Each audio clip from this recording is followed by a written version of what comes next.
Hello learners, एक बार फिर से स्वागत है आपका द वाइट बुक चैनल पे, जहां आज हम इस क्वेश्चन को सॉल्व करने वाले हैं। ये क्वेश्चन तो बहुत सारे लोगों को पढ़ के समझ में ही नहीं आएगा कि है क्या। बहुत सारे लोगों को बोल रहा हूँ, सबको नहीं बोल रहा हूँ, ठीक है। हाँ, तो ऑफेंड मत हो जाना जिनको समझ में आ रहा हो। यदि संख्या x को 1, 2, 3 में से चुना जाता है और y संख्या को 1, 4, 9 में से चुना जाता है तो pxy लेस देन 9 है। अब pxy लेस देन क्या है हमारा? pxy लेस देन 9 का क्या मतलब है? तो P फॉर प्रोबेबिलिटी, प्रायिकता बतानी है हमें। जो x और y का गुना हो तो 9 से छोटा है, इसकी क्या प्रायिकता है, ठीक है। अब इसको दो तरीके से सॉल्व कर सकते हैं, लेकिन मैं आपको अच्छा वाला तरीका बताता हूँ जो कभी फेल आपका होगा नहीं छोटे संख्याओं के लिए। तो सबसे पहले मान लो x, मान लेते हैं कि x ये है, x है और ये y है। x में हमारे पास 1, 2 और 3 है और y में हमारे पास 1, 4 और 9 है। तो हम मैनुअली चुन लेते हैं कि क्या क्या चुन रहे हैं। जैसे 1 के साथ हमने पहले चुन लिया 1 को, फिर 1 के साथ हमने चुन लिया 4 को, फिर 1 के साथ हमने चुन लिया 9 को, ठीक है। उसके बाद 2 के साथ चुन लिया 1 को, 2 के साथ 4 को और 2 के साथ 9 को, ठीक है। उसके बाद 3 के साथ चुन लिया 1 को, 3 के साथ 4 को और 3 के साथ 9 को। तो इस तरह से कुल कितने तरीके हो गए हमारे पास चुनने के, जिसको हम क्या कहते हैं? NS कहते हैं। NS यानी कुल संभव परिणाम। कुल संभव परिणाम कि हम अगर चुन रहे हैं तो कुल कितने तरीके से चुन सकते हैं। तो कुल संभव परिणाम जो आ गए हमारे पास में वो 9 है।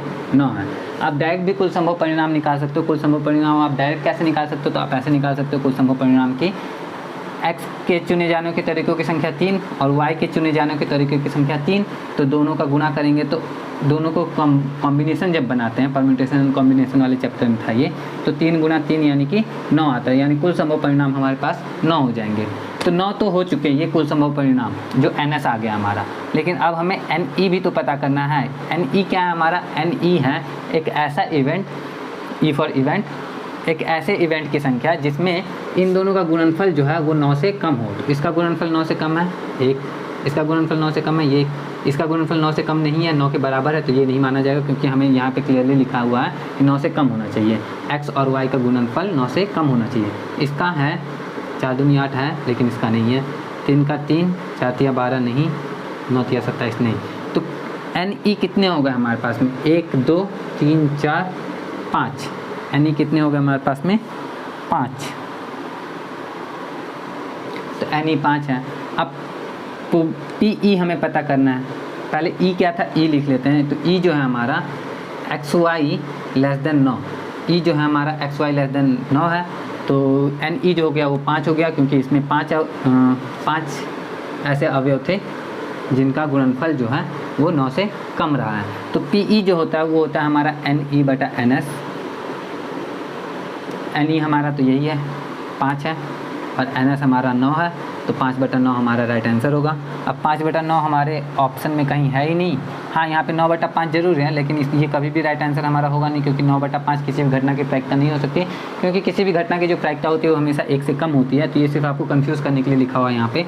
बाकी आप देख लो कि आप इस क्वेश्चन का जो राइट आंसर होगा वो होगा none of the above, option E।